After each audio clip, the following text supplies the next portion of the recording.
Y pues comenzamos a ver al señor Parmenides, quien va a estudiar el tema del ser y del no ser. Antes de comenzar, quiero comentarles una anécdota personal que tuvimos en la carrera de filosofía. Un compañero era odontólogo y se metió a la carrera de filosofía con nosotros para cambiar de línea. Iba a ser sacerdote, según él. Y este chico, pues, estudiando con nosotros, cuando llegamos al tema de Parmenides en la clase introductoria de filosofía, se pegó una enredada en la filosofía de la ontología de Parménides, que pasó 1, 2, 3 días, una semana entera molestando al catedrático de la clase de introducción para que le sacara de la duda del por qué el ser es y el no ser no es. Si yo cuando digo el no ser no es, estoy afirmando la existencia del no ser. Y al afirmar la existencia del no ser, estoy diciendo que la nada es un algo. Y si la nada es un algo, ¿por qué la nada le llamamos nada? Si en realidad es un algo opuesto al ser. Y quería que sacarle de esa idea. Todos los demás ya habíamos comprendido un poquito Parménides, pero de ahí él estaba pero enfrascado en esa idea. Al final el docente tuvo que pedirle al rector del seminario que analizaran el caso de él para ver si iba a poder seguir estudiando o no. Y determinaron que no. Le dijeron que no podía seguir estudiando para sacerdote. Y él preguntó que por qué. Bueno, y le comentaron de que no podía, porque si algo tan simple como el ser y el no ser de Parménides le provocaba a él un conflicto personal para poder entender la filosofía, no digamos cuando tocáramos a los existencialistas, ¿verdad? Los ateos, que ahí evidentemente le iban a destruir la fe al pobre.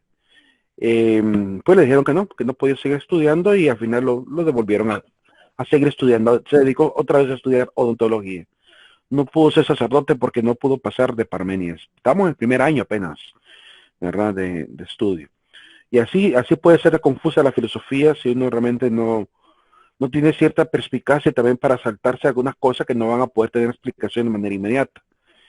Pero bueno, Parmenides enseñaba que el ser es y el no ser no es. Dice que el ser no origina el no ser. No puede salir algo no existente de lo que existe. El ser ni surge ni desaparece. Por tanto, el ser es, por así decirlo, imperecedero, es eterno. La razón sola es la que conoce la verdad y la realidad. Los sentidos nos suministran una representación falsa y aparente de las cosas. De Parménides es la frase que dice, los sentidos nos engañan. Esa frase que manejamos popularmente es de Parménides. Y con eso nos quiere decir realmente que la parte sensorial nos dan un holograma apenas aparente de la realidad. Y por tanto, los filósofos a partir de Parménides se preguntarán entonces, ¿y si no podemos fiarnos de los sentidos, entonces de dónde puede fiarse el hombre para obtener la verdad? Y es ahí donde irán apareciendo filósofos como el señor Platón, como el señor Aristóteles, que empezarán a dar unas primeras respuestas, que solo es a través de la razón, a través del nous, a través de la mente, a través de la razón, podemos obtener realmente la verdad. Por tanto, la verdad no puede obtenerse mediante la experiencia, sino mediante la razón nada más. El uso del raciocinio, la lógica, es lo que nos puede proveer la verdad. La ciencia representa el conocimiento de la primera, o sea, el pensamiento verdadero y real de las cosas. La verdadera ciencia es el conocimiento del ser. La opinión representa el conocimiento aparente de los sentidos y comunica a las percepciones de estos cierta unidad y enlace. Entonces hay una gran diferencia entre lo que la ciencia nos provee y lo que la opinión nos provee. La opinión es subjetiva, la ciencia y el conocimiento que provee la ciencia siempre será o intentará ser objetiva, lo más objetiva posible. Porque sabemos que la verdad también no se puede adquirir de manera absoluta, de manera inmediata. Tiene que ser un proceso largo, ¿verdad? Es una actividad progresiva el trabajo de la ciencia y el método. Para los sentidos, el universo consta de dos elementos contrarios, representados por la luz y las tinieblas, el calor y el frío, pero para la razón, ese mismo universo es un ser único, una unidad indivisible. Aunque hablemos, por ejemplo, del universo como algo que aparece y desaparece, es decir, que hay seres con contingencia, que pueden ser y no ser, aún así, cuando hablamos de universo, estamos hablando del ser en general, y por tanto, el ser no es mutable, el ser no es cambiante, El ser es la existencia misma. Nos va a regalar tres principios, Parménides. Tres principios de carácter lógico que sirvieron para ir fundamentando lo que sería la lógica. En este sentido voy a exponerles cada uno de ellos, pero me voy a detener un poquito más en el segundo. El primer, porque tendría que explicarles una parte de lógica en el segundo para que sea más comprensible. El principio de identidad. El primer principio dice, la identidad no es evidente por sí misma, es algo que tiene que ser afirmada. Por ejemplo, cuando yo digo, esta manzana es idéntica a sí misma, estoy afirmando una identidad. Pero no puedo cortar la frase, no puedo decir solamente, esta manzana es que, similar a qué, o en relación a qué, o en sí misma o a otro ser. Tiene que haber siempre una relación. La identidad, por tanto, tiene que afirmarse, y esa afirmación implica colocar a la par de un ser, ¿verdad? Un ser semejante o equivalente. Este es el principio de la matemática, donde colocamos que tal variable equivale a tal teorema. Aunque en el principio de identidad, por ejemplo, de la letra A, decimos A es igual a A. Es decir, un ser es igual al menos a el ser mismo, ¿verdad? Aunque yo podría decir que A es igual a B también. Puedo afirmar la identidad de A utilizando una variable distinta, un ser distinto, relacionarlo con otro ser. Incluso en la lógica utilizamos un más o menos igual. Es decir, que encima del igual colocamos a veces este símbolo que utilizamos en la letra ñ, la virgulilla, esta especie de guión pando que colocamos encima de la letra ñ, el acento de la ñ, le llamamos virgulilla, y a veces colocamos encima del igual una virgulilla, para dar la equivalencia de decir A es igual o más o menos igual a tal objeto. Es decir, a veces la identidad tiene que ser a menos similar y no exacta. Entonces, este es el primer principio que va a ser muy utilizado en la matemática. El segundo principio de Parménides es el principio de no contradicción. Este principio de no contradicción dice lo siguiente: no es posible pensar el no ser. Si yo les dijera a ustedes qué es un pispirispis, qué es una parpatopla, qué es un gurrumino, qué es un cocodrilo, qué es un fifirulo, si yo les platicara de estas palabras y ustedes me dijeran de qué estará hablando el licenciado, que es un pispirispis, parpatopla, corolito y fifirulo, ¿verdad? No me podrían explicar absolutamente nada de esos seres, porque solo son seres que están en mi imaginación. Son seres absurdos que nadie más puede razonar sino solamente yo, porque yo algunos me los he inventado y otros ya los conocía por un sacerdote que jugaba con estos animales imaginarios para explicarnos la metafísica. Entonces, por lo menos la parpatopla la manejan en México. Sé que la parpatopla en México es un animalito que vive debajo de las rayas amarillas de la carretera. Cualquiera diría, están locos los filósofos. Sí, pareciera que sí. Pero estamos hablando de algo que la persona no puede predicar si no lo conoce. Ahora ya saben que viven debajo de las rayas amarillas de la carretera, aunque sea un absurdo, pero ya lo saben. Y si empiezo a darle características a estos seres, van a ir teniendo la forma más o menos que les hará recordar la famosa parpatopla. Pues así con los demás, ¿verdad? Importante tener en cuenta que no se puede predicar el no ser, no se puede afirmar nada de lo que no se sabe. Nadie puede pensar en los pispirispis, gurruminos, corolitos, fifirulos, pues son seres inexistentes. En todo caso, prevalecería siempre lo existente antes que lo no existente. Esto es demostrable con la siguiente proposición. Y aquí es donde meto un poco la lógica.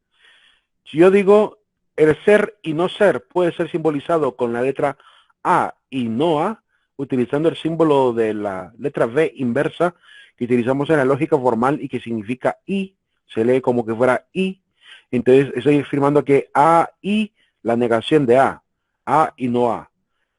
Esa sería la proposición que yo utilizaría para simbolizar matemáticamente la frase ser y no ser. Ahora, si yo digo, sería una contradicción no existente basado en la regla de conjunción. De hecho, en la regla de conjunción decimos de que si yo tengo un ser y un no ser, se autodestruyen. En la matemática lo manejamos así, ¿verdad? Que si tengo, ¿cómo se llama? Si yo multiplico 1 por 0, me da 0. Se destruyen, ¿verdad? Se vuelve en nada.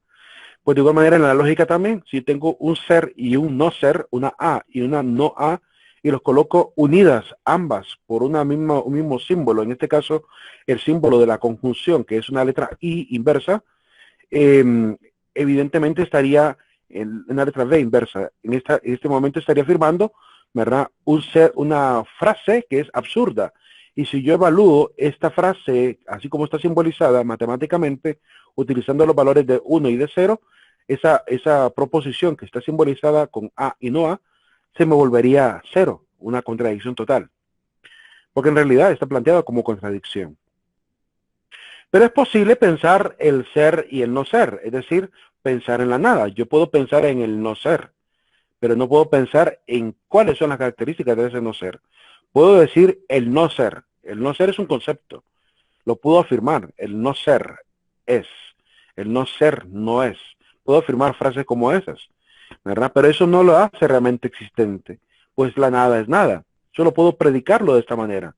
Si yo lo pienso de esta manera, y si yo quiero transformar la frase, no es posible pensar el ser y el no ser al mismo tiempo, entonces podría simbolizarlo de esta manera. No es posible significaría un no al inicio de la anterior contradicción que hicimos, de la A y no A.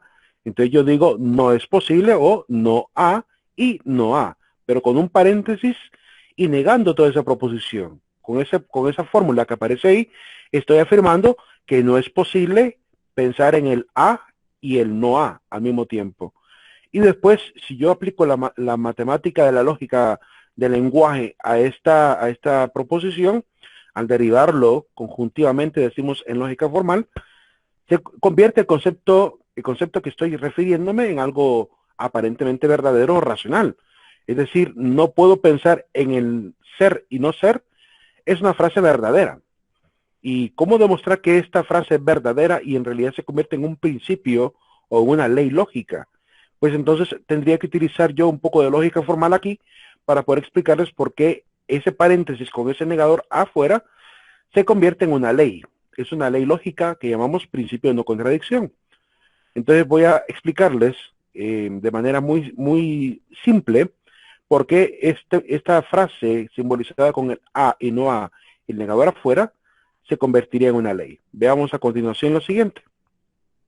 Aquí les pido su paciencia. Sé que no todos manejan o no ninguno ha estudiado lógica formal. Por lo cual, ahorita vamos a tocar apenas, diría yo, daríamos un pequeño pinino apenas en lo que sería la lógica formal. Así que es apenas algo muy sencillo lo que vamos a ver a continuación en comparación al resto de conocimiento que se maneja en lógica formal. Vamos entonces a derivar y vamos a demostrar que esa proposición o ese teorema que aparece ahí, no A y no A, es en realidad una ley lógica. Veamos, si yo digo Pedro come, esa frase la puedo simbolizar con una variable. Puedo decir A. En una variable yo puedo simbolizar un juicio que tenga sujeto y predicado. En este caso, Pedro es el sujeto y come es el predicado. Entonces yo puedo, a través de diferentes letras, simbolizar cada uno de los juicios. Puedo decir, por ejemplo, ¿verdad? Que ese valor de A puede ser verdadero o puede ser falso. También puedo evaluar A como 1 o como 0, que sería básicamente lo mismo. Entonces puede ser que diga yo, ¿es verdad que Pedro come o es falso que Pedro come? Todo juicio de valor que contenga sujeto y predicado tiene al menos dos posibilidades. Puede ser verdadero o puede ser falsa el juicio que yo estoy ejerciendo. Si yo digo, yo estudio, yo bebo, yo viajo, yo puedo evaluar cada una de esas proposiciones con diferentes variables, P, Q, R, T, S, T, ¿verdad? Cualquier variable que yo quiera, y evaluarlas en función de verdadero y falso. Por tanto, la tablita de verdad de esta proposición llamada A sería donde tengo un valor de A y donde A veces es 1 y donde A veces es 0. Esa sería la primera tablita, la más pequeña de todas las tablas de verdad que ustedes podrán ver en lógica formal.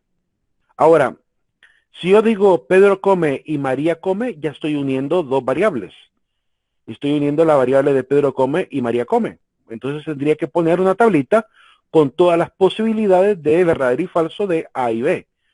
Entonces yo tengo que A puede ser verdadero y falso, y B puede ser verdadero y falso, y yo combino un 2 elevado a la 2, es decir, que ¿cuántas posibilidades tendría? Tendría 4 posibilidades, donde A sea verdadero, donde B sea verdadero, donde A sea 1, donde B sea 0, donde A sea 0, donde B sea 1, y donde A, aquí en la final me falló, hay un error, tendría que aparecer 0 y 0, y de hecho lo voy a cambiar después.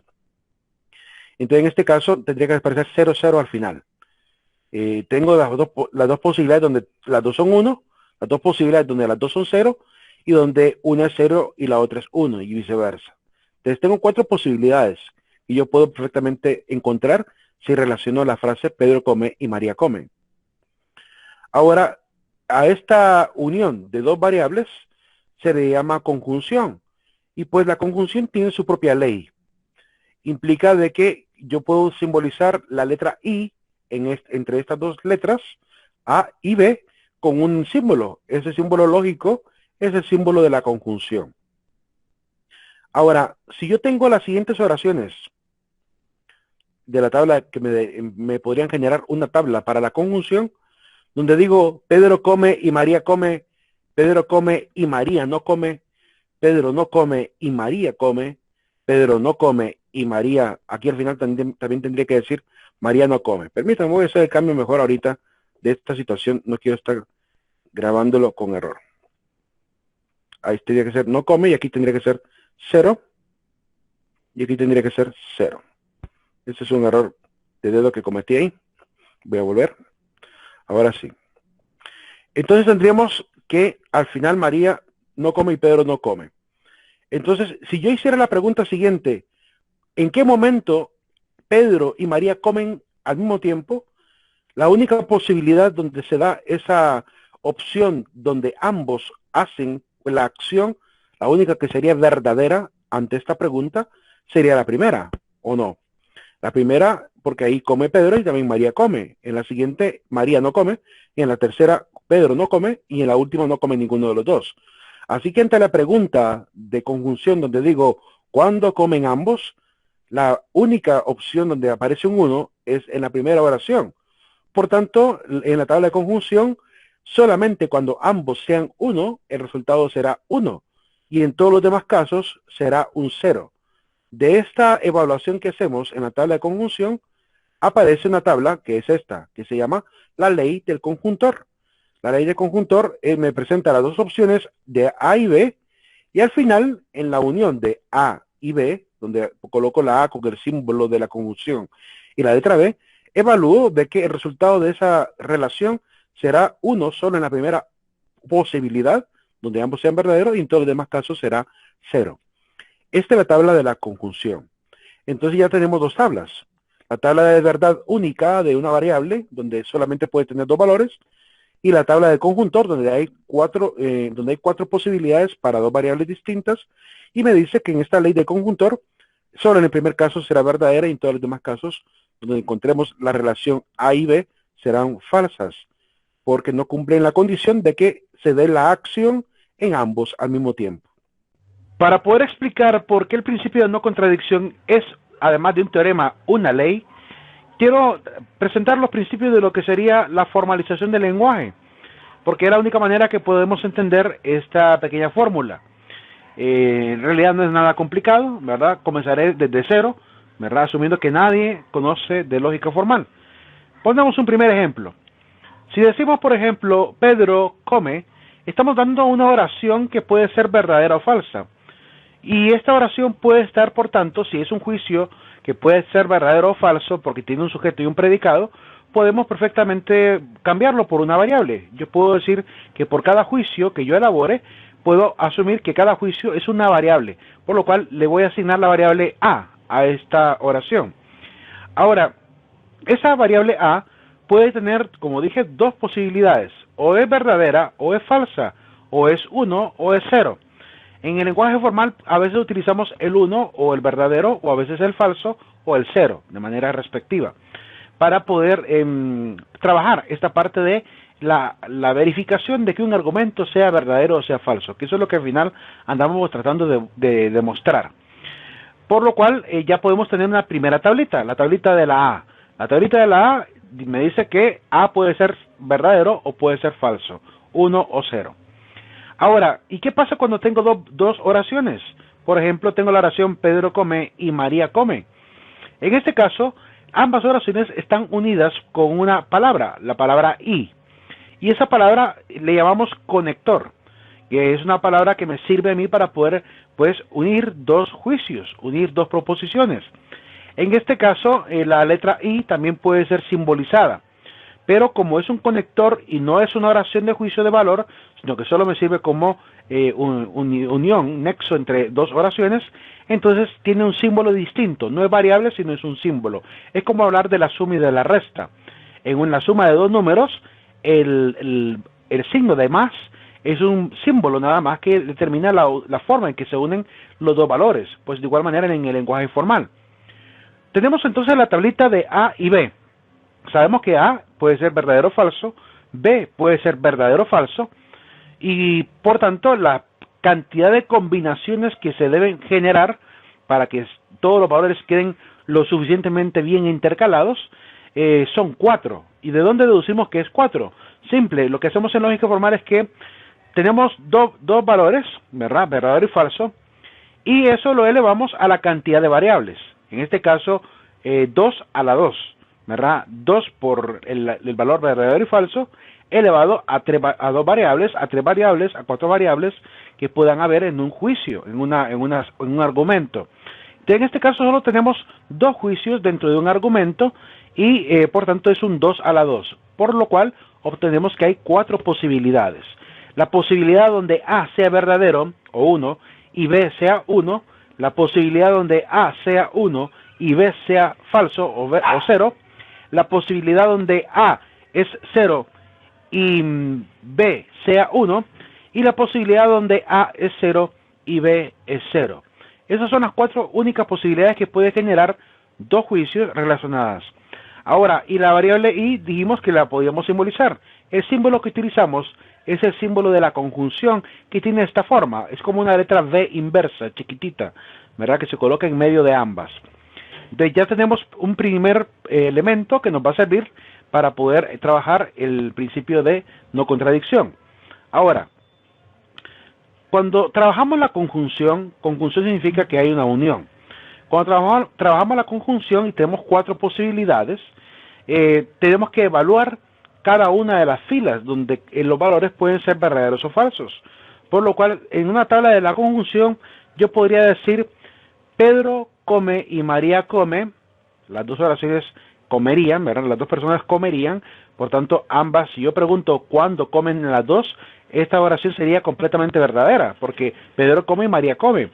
Pero hay posibilidad de que Pedro coma y María no coma, hay posibilidad de que Pedro no coma y María coma, hay posibilidad donde Pedro no come y María tampoco come, ¿verdad? Entonces, en este sentido, podemos perfectamente hacer la derivación a partir de ahí. Yo podría decir, por ejemplo, la siguiente pregunta para poder evaluar cada una de las oraciones. Puedo preguntar, ¿cuándo comen ambos? Es decir, ¿cuándo ambos sujetos están unidos por el mismo predicado? Entonces, el único en el cual ambos cumplen la función de ser el valor de uno o verdadero es en la primera fila. Por tanto, la primera fila es completamente cierta. En la segunda, como Pedro come y María no come, es decir, Pedro vale 1 y María vale 0, es falso que María coma, entonces en este caso vale 0, porque no se cumple la condición de que sean ambos los que coman. En la tercera oración, el primero no come y la segunda sí come, por lo cual se me genera también un valor de 0, sería una oración falsa. Sería falso decir que Pedro comió cuando no está comiendo, por lo cual eso hace falsa la oración. Y en la última, ninguno de los dos está comiendo, por lo cual también es una oración falsa. No cumple la condición de la pregunta, ¿cuándo comen ambos? Y en este sentido, se genera una tabla completa para A y por B, para A y B, donde yo tengo los valores de A, los valores de B y el resultado de esas combinaciones. Y se forma la tabla que llamamos la ley del conjuntor, donde tenemos los dos valores que ya habíamos visto en la parte de arriba y el resultado que acabamos de encontrar al evaluar cuándo comen ambos. Si se fijan, aparece 1, 0, 0, 0, ¿verdad? En fila, en la columna donde aparece A, en este punto, ¿verdad? Estamos viendo los resultados que están acá. Estos son los que pasan a esta columna, ¿verdad? Y esta tablita que está aquí arriba, ¿verdad? Es la que pasa aquí, es la que está exactamente acá. Entonces así es como logramos encontrar una primera tabla que llamamos la ley del conjuntor. Ahora, veamos lo siguiente. Vamos a evaluar entonces, usando estas leyes que ya manejamos, la ley del conjuntor, podemos evaluar esta proposición, que es el principio de no contradicción. Y en este caso entonces tenemos la tablita como regla, que ya la tenemos ahí guardadita, ¿verdad? La tabla del conjuntor la conocemos y ya podemos utilizarla. Pero tendríamos que agregar una segunda tabla, que todavía no la he explicado. Es la tabla del negador. Pero es como es muy simple, no lo quise introducir, sino que ahorita mismo lo explico. Es algo muy simple. Si la variable aparece con un negador antes de ella, significa que el valor que posea la variable cambia por el opuesto. Si A valía 1, se transforma en 0. Si A valía 0, se transforma en 1. Con estas dos únicas tablitas voy a explicar por qué este teorema es en realidad una ley. Entonces veamos la tabla veritativa o la tabla de la verdad de esta proposición. Es una tabla un poquito larga. Tenemos el valor de A al inicio. Para poder deducir el paréntesis, el valor que salga de ese paréntesis, necesitamos conocer el valor de negativo A. Y para poder sacar el negador final al paréntesis, necesito saber el valor que me da el paréntesis, ¿verdad? Sin el negador. Entonces necesitamos hacer esas deducciones. Partimos entonces con la primera fila. Como es la variable de A, solo tenemos prácticamente el 2 elevado a la 1. Dos valores, verdadero o falso, elevado a una variable, solo me puede dar dos combinaciones. Por lo cual, las únicas dos combinaciones que son cuando A vale 1 y cuando A vale 0. Y esas son las dos únicas que vamos a evaluar en esta serie de columnas. Veamos la primera fila, ¿verdad? Y cada una de sus columnas. Tenemos, en este caso, que cuando A vale 1, el negativo de A se transforma en 0. Entonces, cuando yo relaciono el 1 de aquí con el 0 de acá, ¿sí? Si tengo 1 y 0, según la tabla, 1 y 0 me produce un valor de 0. Entonces, este 0 que aparece aquí es el mismo que estoy colocando acá. ¿Ok? Ahora, a ese 0, que es el valor del paréntesis, le voy a aplicar el negador que está afuera. Y como es un 0, entonces se transforma en un 1, según la tabla del negador. Como vale 0, se transforma en un 1. Entonces, esa es la primera fila y vemos que es verdadera. Ahora, veamos la siguiente fila. En la siguiente fila tengo el valor de A como 0, cuando A vale 0. Entonces, cuando A vale 0, el negador de A se me transforma en 1. ¿Sí? Cuando A vale 0, se transforma en 1, como dice esta tablita del negador.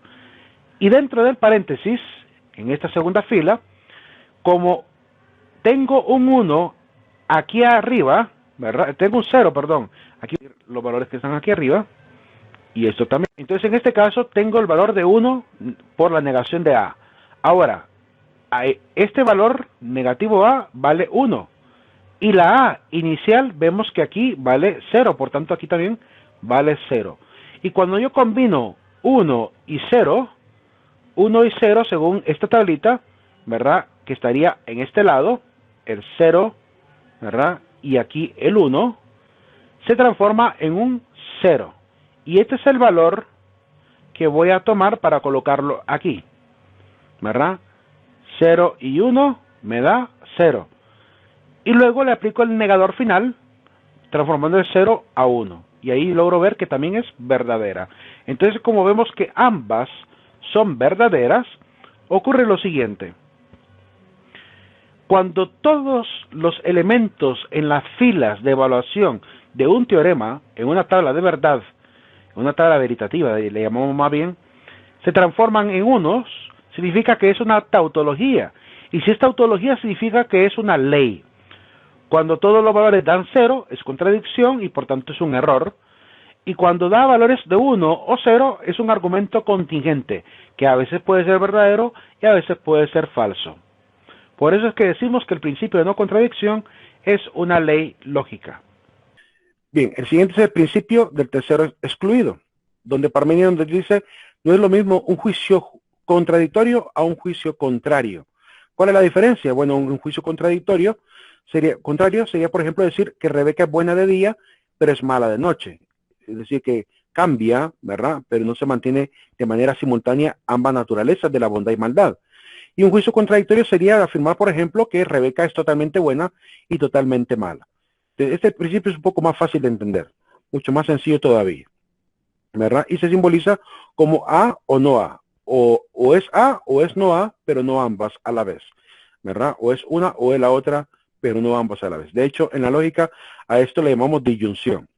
La disyunción lógica es decir que una variable puede ser y no puede ser, pero como es una disyunción donde no pueden ser al mismo tiempo, se le agrega una palabra más, disyunción exclusiva, donde ambas naturalezas se autoexcluyen. En este caso, la bondad y la maldad no pueden persistir al mismo tiempo en un ser, o se tiene por un momento y se pasa a lo siguiente, ¿verdad? Pero no a la vez se puede ser bueno y malo, como a la vez no se puede vivir y morir. Entonces son autoexcluyentes. Entonces por eso se le llama principio del tercero excluido. Generó entonces esta segunda forma de presentación lógica de los argumentos, ¿verdad? Que así como la conjunción es la unión de A y B, aquí la conjunción de A o no B, que sería una disyunción exclusiva. Pasamos al siguiente filósofo, que es Zenón de Elea. Don Zenón nos va a proponer algo que es un error lógico. Aquí sí ya les advierto que va a dar un error. Y es que lo valioso de Zenón va a ser que este error que él va a generar en el estudio del movimiento de los cuerpos va a abrir un debate. Y esa es la importancia de Zenón, que él fue el primero en empezar a intentar entender el movimiento. Y por tanto va a generar esta discusión sobre el desplazamiento de los cuerpos. Y va a poner un ejemplo para poder explicarlo. Pero el ejemplo hoy en día, pues matemáticamente lo podemos demostrar que, como él lo plantea, es un error matemático, un error también de la física misma.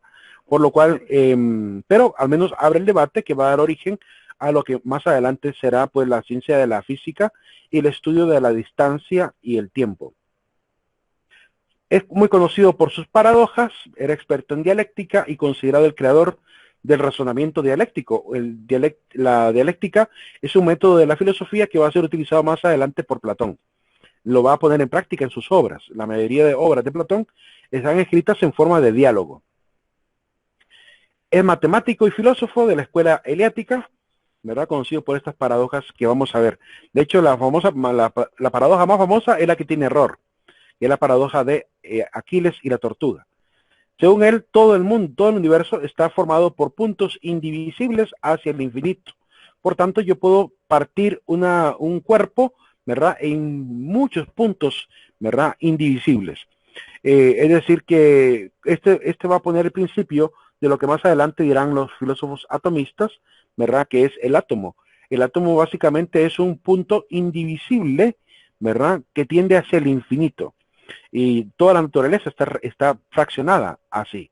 Por tanto, yo puedo agarrar una regla y empezar a subdividirla en fragmentos hasta el infinito, ¿verdad? No podría encontrarle el fin a la división de esa regla que yo podría subdividir. Si tuviéramos la capacidad de ampliar y ampliar y ampliar el tamaño de la regla, podríamos seguir subdividiéndola igual como vimos en la imagen del fractal.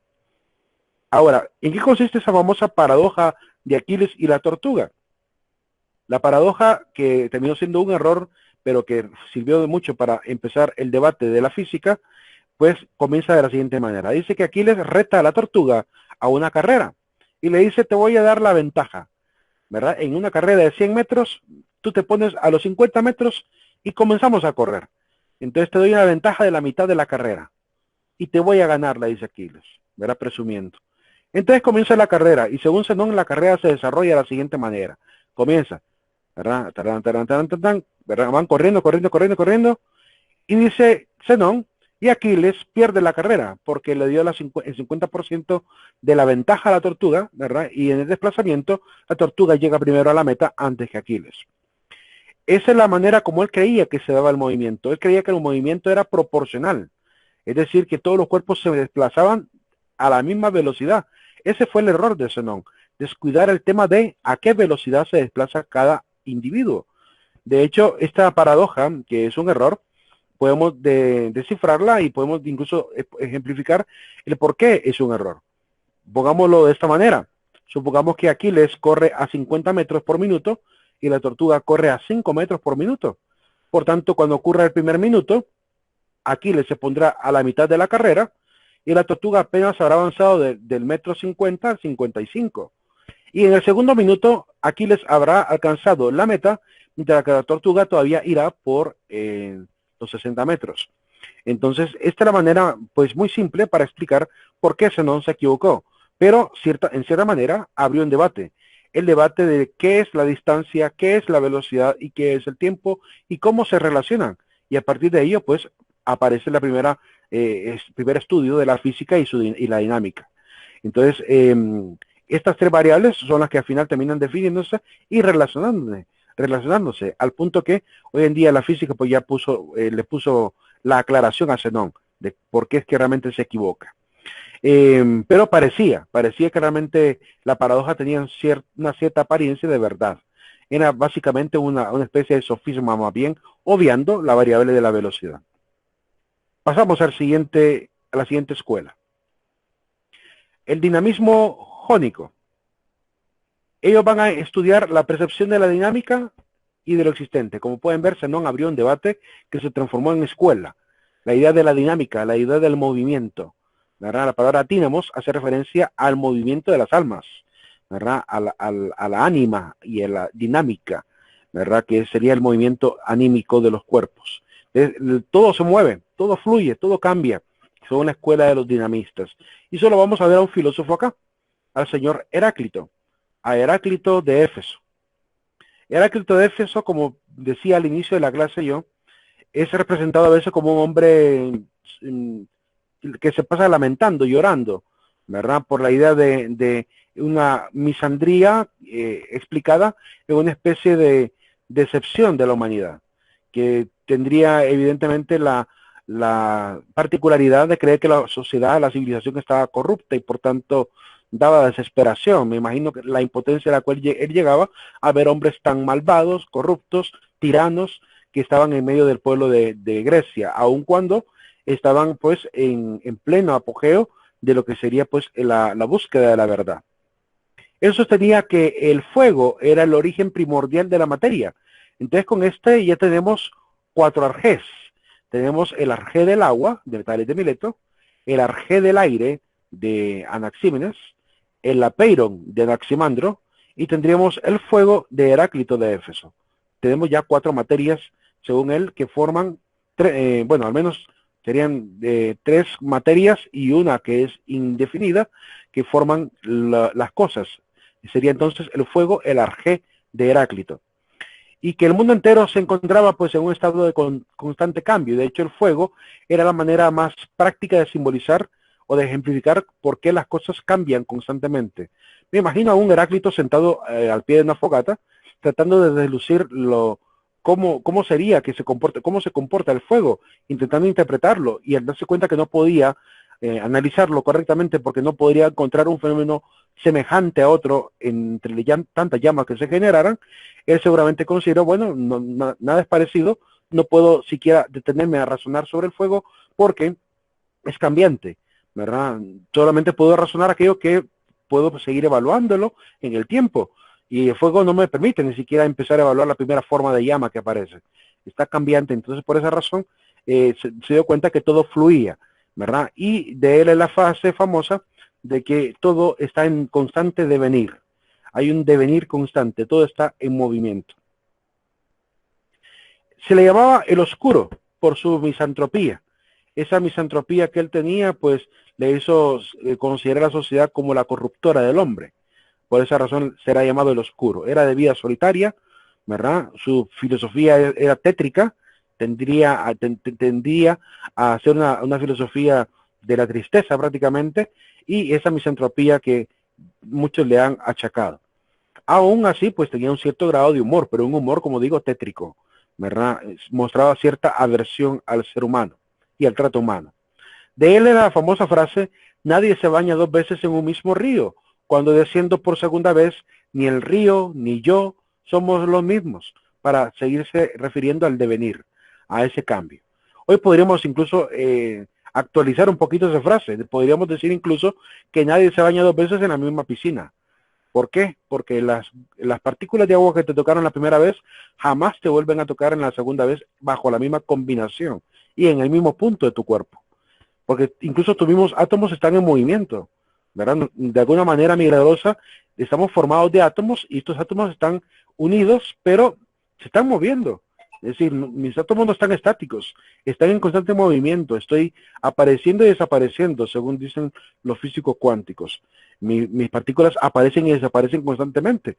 Igual la luz, todos los elementos de la naturaleza están apareciendo y desapareciendo de manera inmediata y de manera pues perpetua, razón por la cual estamos en constante movimiento. No se equivocaba en ese sentido. Todo fluye, incluso lo aparentemente estático fluye, cambia. No es caótico este movimiento y esta aparición y desaparición de los seres, sino que está regido por el logos, que aquí logos, más que traducirse como palabra, se traduce como ley. Por tanto, dice que solamente el ser humano es el único capaz de poder encontrar el logos, poder entender la ley del universo. La razón es la única herramienta que nos permite abstraer el logos. Pasamos a la siguiente escuela, que es la escuela mecanicista. En esta escuela, pues, aparecerán algunos creyendo que todo pareciera estar tan bien estructurado como que fuera una maquinaria, como que el universo mismo fuera una maquinaria. Y pues me gustó esa imagen donde aparece Dios como aparentemente moviendo a la máquina. Sin embargo, es una visión demasiado materialista del universo. Dios no necesita mover el universo de esa forma. Él no necesita estar en constante acción para que el universo funcione. Ni tampoco está ahí como que fuera no sé, un chofer de tren manejando el universo, legislándolo cada rato. No, le bastó decir una sola palabra para que todo se legislara automáticamente, ¿verdad? Y le bastó una sola frase. La Biblia dice que solamente dijo hágase, y con el simple hágase todo se elaboró. Es decir, que el hágase de Dios es un hágase absoluto, donde con solo dar la orden todo se ejecuta con la perfección que realmente está instituido. Y esa es la manera como él coloca la ley en las cosas. El fundador de la escuela es Leucipo, ¿verdad? Él estudia la mecánica del universo. ¿Cuál es la definición de esta escuela? Dicen que la única causa es la influencia física de las entidades que conforman el mundo material. Según los mecanicistas, más bien, en vez de presentar a un Dios afuera, más bien los mecanicistas niegan la existencia de un Dios manejando la maquinaria. Ellos creen que la maquinaria se ordena por sí misma, en la relación de los mismos elementos que la conforman. No hay causas espirituales, por tanto, según esta escuela, todo se explica por medio de las leyes. Y el filósofo que veremos para hablar un poquito de esta escuela es el señor Empédocles.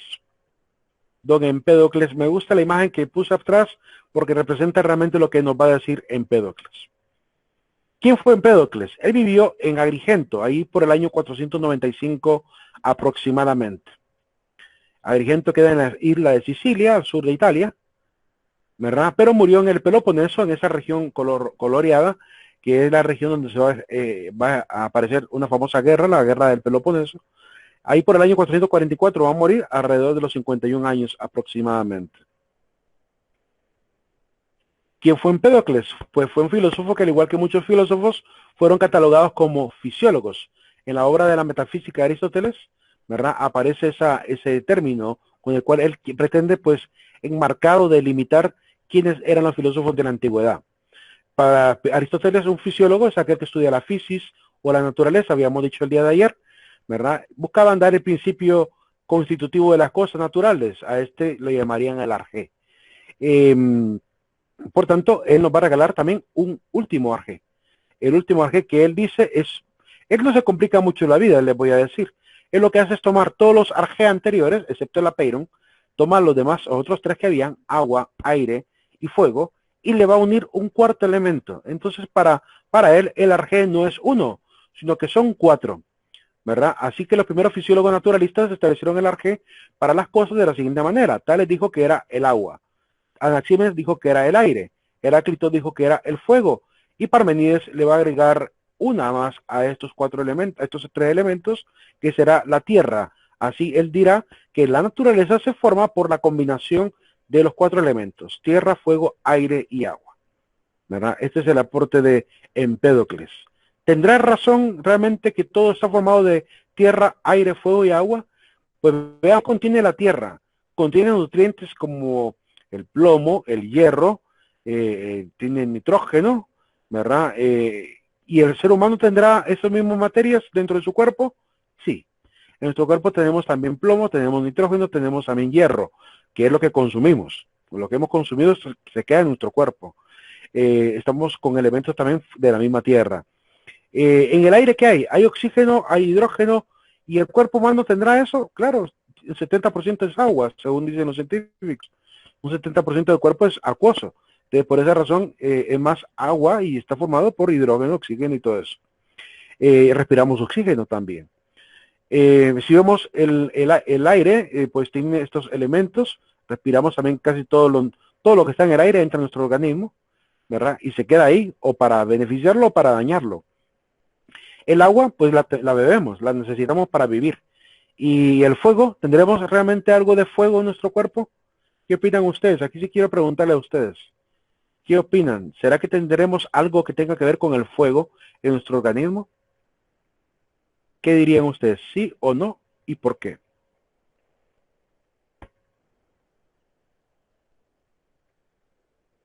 Vamos a ver, opiniones.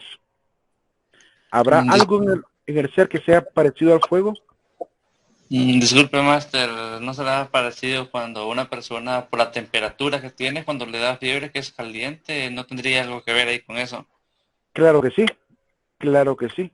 La temperatura es calor, y el calor se produce por un estado bioquímico, ¿sí? Que tiene que ver con un tema de calentamiento de las células, sobrecalentamiento de las células. ¿Y por qué se calientan las células? Porque están formadas de átomos. ¿Y los átomos qué son? ¿Los átomos en qué estado de la materia están? Es decir, hay átomos que dan origen a lo sólido, a lo líquido y a lo gaseoso, pero también hay átomos que tienden a lo plasmático, a una naturaleza de plasma, que es otro estado de la materia. Tenemos más de 16 estados de la materia, el iónico, el bosónico, ¿verdad? Que no nos enseñan normalmente en las clases de naturales, pero existen más o menos 16 estados de la materia. No solo nos enseñan 3, al menos, sólido, líquido y gaseoso. El de plasma lo aprendemos ya un poquito más adelante, y ya el estado bosónico y iónico se aprenden mucho más adelante. Y en nuestro cuerpo, pues, está formado de átomos. Y si está formado de átomos, significa que tenemos también calor, tenemos energía. Y el fuego es energía.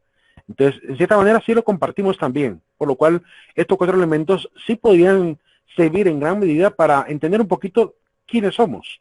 Para darnos cuenta que somos realmente parte de este universo, ¿verdad? Que no somos superiores a él, somos parte de la misma naturaleza, que hemos sido creados de la misma naturaleza del universo mismo. Por ejemplo, la Biblia dice que el hombre fue formado de barro, y no se equivoca, y es que realmente nuestro organismo contiene muchísimo de los nutrientes de la tierra. Es decir, muchos de los elementos que están en la tierra están en nuestro organismo. Entonces, en cierta manera, por pura extrapolación, podríamos decir que sí, la tierra nos originó. Venimos de la tierra, venimos de los nutrientes de la tierra, aparecimos quizá en el fondo del mar, formados de elementos que estaban en la misma tierra, en la misma agua, y que se fusionaron para generar la primera partícula viva, la primera célula de vida. Y después de ello, pues se vino la vida compleja. Pero básicamente el principio fundante de todo es lo mismo que está en el universo. El helio, el nitrógeno, el hidrógeno, todos estos elementos se combinan para formar lo que es la vida compleja natural, y por tanto, pues de ahí venimos también nosotros. Entonces, no se equivoca en realidad Heráclito al respecto de esto. Pero dice que estos elementos no cambian, solamente transforman. Es decir, que en mayor o menor medida aparecen en cada organismo Así en el relámpago hay más materia de fuego que de tierra, que de aire y que de agua. Así, por ejemplo, en la roca hay más materia de tierra que de fuego, que de aire y que de agua. Y en el ser humano hay más materia de agua que de tierra, que de aire, que de fuego. Es decir, en cada ser aparecen en mayor o menor medida estos elementos. Para él, estos 4 elementos se mezclan mediante la acción de odio y amor, ¿verdad? Según el libro de Historia de las Doctrinas Filosóficas, ¿verdad? Implica que hay una ley de contrarios luchando constantemente en el universo. Son las raíces de todas las cosas, esta lucha del bien y del mal, de lo bueno y lo malo, ¿verdad? Del amor y del odio. Sin embargo, que todo esté hecho de estos elementos no significa que estos elementos muten o cambien.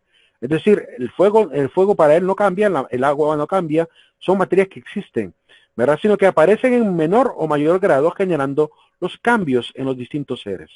De esta manera es como se relacionan los elementos en la materia. Así lo va a citar Aristóteles. Estos elementos subsisten siempre y no se hacen o devienen, solo que siendo ya más, ya menos, se mezclan y se desunen, se agregan y se separan. Esa es la manera como él explica por qué algunos elementos parecen más tierra y otros le parecen más agua y otros parecen más vegetación, ¿verdad? Es decir, ¿por qué esta gran diferencia entre los seres a nivel orgánico? Pues se debe a esto, que hay más o menos cantidad de cada uno de estos elementos, ¿verdad? Según la metafísica de Aristóteles, en el capítulo 1, verso 3. Frases atribuidas a Empédocles para la parte de la reflexión personal. Eso está en el libro de, imagínense que es un psicólogo el que nos cita a Empédocles. Es el Alberto Marín, el licenciado Alberto Marín, en una pequeña fuente del IFEDER. Ahí aparecen las citas que él consiguió de Empédocles. Y nos dice, cada hombre cree solo su experiencia. De hecho, más adelante lo vamos a ver.